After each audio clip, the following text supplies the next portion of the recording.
বন্ধুরা, সকালের কাজকর্ম শেষ করে দেখো রান্নাঘরে চলে এসেছি।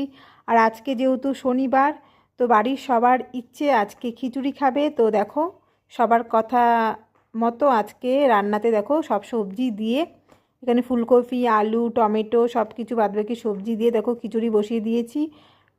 আর আমাদের বাড়িতে কি বলো তো, শীতের দিনে আর বর্ষাকালে খিচুড়িটা বেশি খাওয়া হয়। তো বর্ষাকালে খিচুড়ি খেতে ভালো লাগে যেমন, তেমনি শীতকালেও দেখো খিচুড়ি খেতে খুবই ভালো লাগে। তো আজকে তাই দেখো গরম গরম খিচুড়ি রান্না করছি। আর শেষে দেখো একটু গরম মশলার গুঁড়ো ঘি ছড়িয়ে দিয়ে খিচুড়িটা এদিকে হচ্ছে। আর অন্যদিকে দেখো বেগুন ভাজাও বসিয়ে দিয়েছি। আর শীতের দিনে বেগুন ভাজা, বেগুন পোড়া খেতে তো খুবই ভালো লাগে। আর খিচুড়ির সাথে গরম গরম বেগুন ভাজা খেতে তো আমার ভীষণ ভালো লাগে।